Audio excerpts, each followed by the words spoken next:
رزق کی کنجیاں یعنی 5 ایسے اعمال جس سے رزق آسانی سے ملے گا، رزق کے مسائل حل ہو جائیں گے۔ پوائنٹ وائز دیکھیے آپ، اور آپ ایک بھی چیز اپنی زندگی میں لا لیں گے نا تو روزی کا مسئلہ کوئی مسئلہ ہی نہیں ہے، اللہ پاک آسان کر دیں گے، اس عمل کے ذریعے سے رزق آسان کر دیں گے۔ یہ قرآن حدیث نے ہمیں سکھایا ہے۔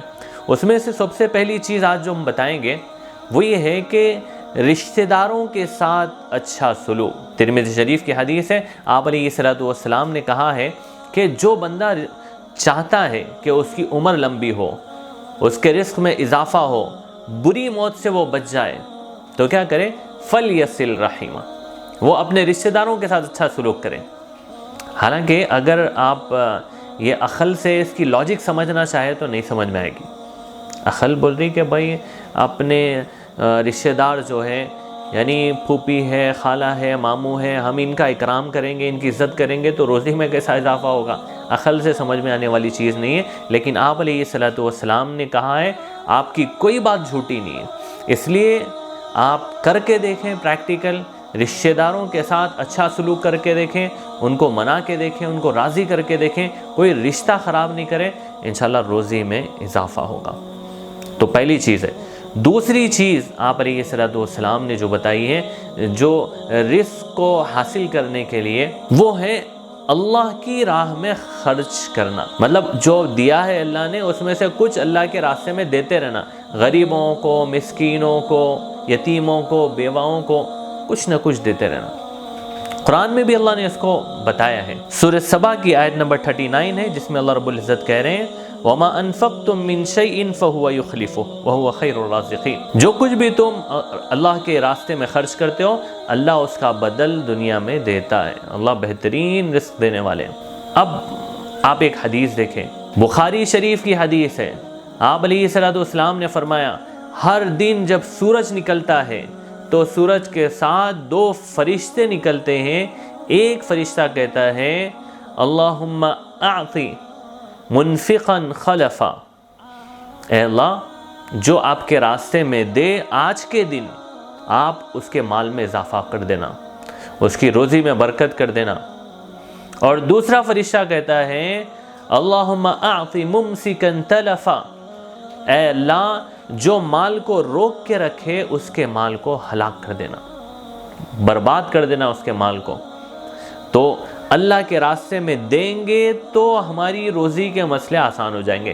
اس لیے دینے کے لیے کوئی لمٹ پہ جا کے آپ کو صدقہ کرنا یہ ضروری نہیں ہے۔ جیسے آج کل بعض لوگ سمجھ رہے ہیں کہ ہمارے اکاؤنٹ میں اتنے لاکھ ہو جائیں تو پھر ہم صدقہ شروع کریں گے، ایسا نہیں ہے۔ اللہ کے راستے میں ہم جتنے ہمارے پاس اس میں سے 1%، 2% ہر مہینے کا، ہر دن کا، ہر ہفتے کا دیتے رہیں تو انشاءاللہ روزی میں برکت ہوگی، یہ پکی گارنٹی ہے قرآن حدیث کی۔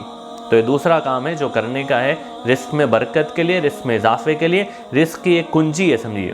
تیسری چیز جو قرآن و حدیث میں بتائی گئی ہے جس سے ہمارے رزق میں اضافہ ہوتا ہے، حصول علم میں مصروف ہونا، یعنی علم حاصل کرنے میں لگ جانا۔ جو وقت ہمارا علم حاصل کرنے میں لگ رہا، علم دین حاصل کرنے میں لگ رہا، اس کی برکت سے اللہ پاک روزی کے مسئلے آسان کر دیتے ہیں۔ اور علم سمندر ہے، علم حاصل کرنے کے لیے پوری عمر آدمی کو محنت کرنا پڑتا ہے۔ ہر موقع محل کا علم جو ہر مسلمان کو سیکھنا سمجھنا ضروری ہے، تو وہ علم حاصل کرنے میں آپ 1 گھنٹہ لگائیں گے روزانہ کا، آدھا گھنٹہ لگائیں گے، اس کی وجہ سے رزق میں آسانی ہو جائے گی۔ ترمذی شریف کی حدیث ہے، آپ علیہ الصلوۃ والسلام کی خدمت میں ایک شخص آتے تھے، ان کے ایک بھائی تھے، وہ ہمیشہ تجارت میں مصروف رہتے، بزنس کرتے، اور یہ بھائی ہمیشہ آپ علیہ الصلوۃ والسلام کے پاس علم سیکھنے کے لیے آتے۔ تو وہ جو تجارت کرتے تھے، بزنس کرتے تھے، انہوں نے آ کے شکایت کی آپ علیہ الصلوۃ والسلام سے، کہا کہ یہ تو کماتا ہی نہیں ہے اور آپ انہیں ترغیب دیں۔ تو آپ علیہ الصلوۃ والسلام نے کہا شاید اس کے علم حاصل کرنے کی برکت سے تمہیں روزی دی جا رہی۔ تو اس حدیث کی تشریح کے اندر محدثین نے لکھا ہے علم حاصل کرنا، علم دین حاصل کرنا ایسی چیز ہے جس کی وجہ سے رزق میں برکت ہو جاتی ہے، اضافہ ہو جاتا ہے۔ اس لیے معمول بنانا چاہیے۔ ہر مسجد میں تقریباً درس قرآن ہوتا ہے، درس حدیث ہوتا ہے، وہاں تعلیم ہوتی ہے، وہاں کچھ مکتب وغیرہ چلتا ہے، تو اس میں ایک آدھ گھنٹہ ہمارا روزانہ دینی علم حاصل کرنے کے لیے ہو، اس کا آخرت کا تو فائدہ ہوگا ہی ہوگا، دنیا میں ہمارے رزق کے مسئلے آسان ہو جائیں گے۔ چوتھی چیز ہے رزق حاصل کرنے کے لیے رزق کی کنجی، وہ ہے سورہ واقعہ کی تلاوت اور دعاؤں کا اہتمام۔ سورہ واقعہ جو پڑھے گا، بیہقی کی روایت ہے، آپ علیہ الصلوۃ والسلام نے ارشاد فرمایا من قرأ سورۃ الواقعۃ فی کل لیلۃ، جو بندہ کسی بھی رات میں سورہ واقعہ پڑھتا ہے، لم تصبہ فاقۃ ابدا، تو کوئی فاقہ اس کے گھر میں نہیں آ سکتا۔ عبداللہ بن مسعود رضی اللہ عنہ اپنے بچوں کو روزانہ حکم دیتے تھے کہ سورہ واقعہ پڑھیں، تو سورہ واقعہ کی برکت ہے، سورہ واقعہ گھر میں پڑھنا چاہیے، بچوں کو سکھانا چاہیے۔ اس کے ساتھ ساتھ مسنون دعاؤں کا اہتمام، آپ علیہ الصلوۃ والسلام نے بہت ساری دعائیں سکھائی۔ وضو کے درمیان کی دعا، اللہم اغفر لی ذنبی ووسع لی فی داری وبارک لی فی رزقی، اللہ میرے گناہوں کو معاف فرما، میرے گھر میں وسعت عطا فرما اور میرے رزق میں کشادگی عطا فرما، آسانی سے روزی عطا فرما اور روزی ہمیں کافی ہو جائے، تو یہ دعا ہے۔ اسی طرح اللہم انی اسألک علما نافعا ورزقا حلالا طیبا وشفاء من کل داء، یہ دعا ہے زبردست۔ اللہ مجھے علم نافع عطا فرما اور حلال پاکیزہ روزی عطا فرما، یہ دعا کا اہتمام کرنا چاہیے۔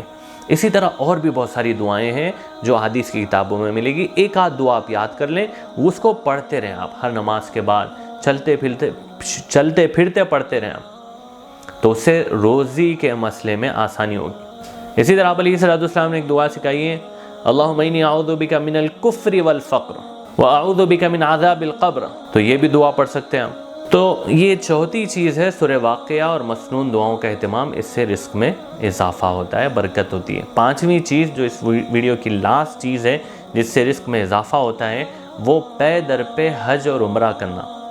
حج اور عمرہ ایسی عبادتیں ہیں جس سے آخرت میں تو بہت سارا اجر ملے گا، اس کے ساتھ ساتھ رزق میں اضافہ بھی ہوگا۔ آپ علیہ الصلوۃ والسلام نے کہا ہے۔ اب ہمارا دماغ یہ کہہ رہا ہے کہ بھائی حج تو اور عمرہ تو خالص عبادت ہے، اس سے روزی میں کیسے برکت ہوگی؟ برکت ہوگی، حالانکہ اس میں بہت پیسہ خرچ ہو رہا ہے، حج کرنے کے لیے جائے بہت پیسہ خرچ ہو رہا ہے، عمرہ کرنے کے لیے آ جائے بہت پیسہ خرچ ہو رہا ہے، لیکن پھر بھی اس کی وجہ سے رزق میں اضافہ ہوتا ہے، اللہ کے نبی نے کہا ہے، سچی بات ہے۔ اور اس میں ایک مسئلہ یہ بھی ہے کہ لوگ کہہ دیتے ہیں کہ بھائی حج عمرہ کرنے سے بہتر ہے کہ کسی غریب بچی کی شادی کرا دو، یہ کرا دو، وہ بھی کرانا چاہیے، لیکن ایک عمل چھوڑ کے ایک عمل کرنے کی ترغیب یہ اسلام میں نہیں ہے۔ اسلام میں یہ ہے کہ وہ بھی کرو یہ بھی کرو، جب وہ کام کر رہے ہیں تو اس کے ساتھ یہ بھی کرو۔ اور کتابوں میں لکھا ہے کہ جو بندہ حج عمرہ کرتا ہے تو بار بار کرتے رہتا ہے تو اس کا دل نرم ہو جاتا ہے، دوسرے اعمال کی اس کو توفیق مل جاتی ہے۔